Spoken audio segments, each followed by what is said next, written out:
Hello दोस्तों, नमस्कार। Shweta blog में आप सभी का स्वागत है। कैसे हैं आप लोग? आशा करते हैं कि आप सब अच्छे होंगे। तो आज के इस वीडियो में जानेंगे सोमावती अमावस्या का पूजा विधि, कब पड़ रहा है सोमावती अमावस्या और कब हमें पूजा करना चाहिए। सोमावती अमावस्या जो है, सोमवार को जो अमावस्या पड़ती है उसे सोमावती अमावस्या कहा जाता है और ज्येष्ठ महीना का जो अमावस्या है वो सोमवार को पड़ रहा है। 26 मई 2025 को पड़ रहा है। तो सोमावती अमावस्या पड़ने से विशेष पूजा पाठ हो जाती है अमावस्या को। वैसे सभी अमावस्या में पूजा पाठ होती है विशेष, लेकिन सोमवार पड़ने से कुछ ज़्यादा विशेष हो जाती है। सभी सुहागिन महिला को पूजा तो जरूर से करना चाहिए और व्रत भी करना चाहिए और कुछ ना कुछ आपको दान भी जरूर करना चाहिए। तो सोमावती अमावस्या के दिन हमें पीपल का पूजा जरूर करना चाहिए। पीपल में माना जाता है कि सभी देवी देवता का वास होता है और खास करके श्री हरि विष्णु और माता लक्ष्मी का वास होता है। तो अमावस्या के दिन पीपल पूजना बहुत ही अच्छा माना जाता है, बहुत ही श्रेष्ठ माना जाता है। तो अमावस्या की तिथि आपको मिस नहीं करना चाहिए, जरूर से पीपल पूजा करना चाहिए। पीपल पूजा जो है वो सवेरे किया जाता है, मतलब सूर्य उदय के बाद 1 घंटा के भीतर आप कर ले तो ज़्यादा अच्छा है। वैसे अमावस्या के दिन थोड़ा लेट से भी कीजिएगा तो चलेगा, लेकिन फिर भी 7-8 से पहले ही कर लेना चाहिए। बहुत लेट से पीपल पूजा नहीं किया जाता है। तो सवेरे अमावस्या के दिन सवेरे उठना है ब्रह्म मुहूर्त में, क्योंकि पीपल पूजा करना है तो ब्रह्म मुहूर्त में पीपल पूजा का विशेष महत्व होता है। नहा धो करके आप लाल पीला कोई भी कलर का वस्त्र पहनिए, धुला हुआ या नया भी पहन सकते हैं। और सुहागिन महिला 16 श्रृंगार करके सोमावती अमावस्या का पूजा करती है। तो जैसे कि हम अमावस्या में पीपल वृक्ष का पूजा करते हैं, पूजा उसी विधि से होती है। मीठा जल से पीपल को सींचा जाता है या कच्चा गाय का दूध मिल जाए तो उससे सींचा जाता है। फिर आप माता लक्ष्मी का भाव करके सिंदूर लगाइए, श्री हरि विष्णु का भाव करके पीला चंदन चढ़ाइए, हल्दी चढ़ाइए, धूप दीप नैवेद्य चढ़ाइए। दूध से बना हुआ मिठाई कोई मिल जाए तो वो हमें अवश्य चढ़ाना चाहिए। और उस दिन जो है तिल का प्रयोग भी जरूर किया जाता है। दीपक जो आप प्रज्वलित करेंगे वो घी या तिल का तेल दोनों में से कोई भी कर सकते हैं, लेकिन उसमें ध्यान रखना होता है कि कलावा का बाती यूज कीजिए, उसमें रुई का बाती नहीं यूज कीजिए। अमावस्या तिथि पे रुई की बाती नहीं जलाई जाती है, इसीलिए आप बाती का सिर्फ ध्यान रखिए। तेल या घी दोनों में से कोई भी आप जला सकते हैं। और शाम को फिर पीपल के पास जो है ना दीपदान आप जरूर कीजिए।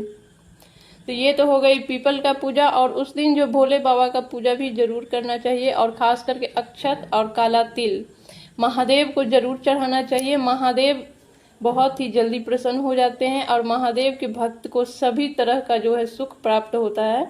इसीलिए अमावस्या की तिथि पे आप महादेव का भी पूजा जरूर करें। महादेव की पूजा में सर्वश्रेष्ठ जो होता है वो अभिषेक होता है पंचामृत से, या नहीं तो शुद्ध जल गंगा जल से भी कर सकते हैं, या कच्चा गाय का दूध है और उससे आप अभिषेक कर रहे हैं तो वो भी पंचामृत ही माना जाता है, पंचामृत ही हो गया।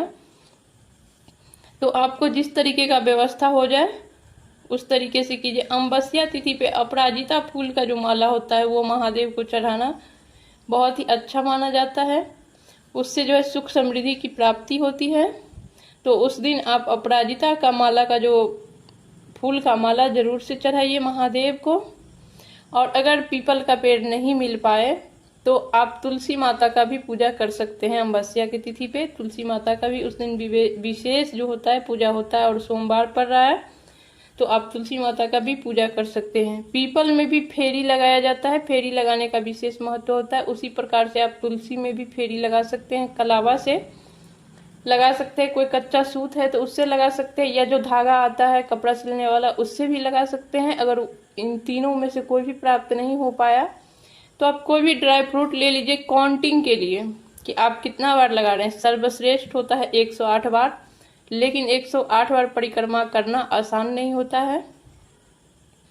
तो आप जितना सक्षम हैं कम से कम 7 बार, 11 बार, 21 बार उतना चना या कोई भी ड्राई फ्रूट हाथ में ले लीजिए और उतना बार परिक्रमा करते हुए तुलसी माता के पास रखते जाइए। धूप दीप नैवेद्य से तुलसी माता का पूजा किया जाता है। थोड़ा सा कच्चा दूध जो है उस दिन चढ़ाया जाता है तुलसी माता में भी। तो पीपल वृक्ष मिले तो पीपल का पूजा कर लीजिए, पीपल वृक्ष नहीं उपलब्ध है तो तुलसी माता का पूजा कर लीजिए।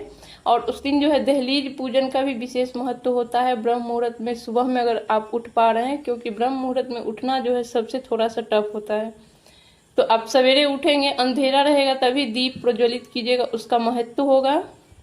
अगर सूर्य उदय हो गया है या उजाला हो गया है फिर दीप प्रज्वलित का कोई महत्व नहीं होता है।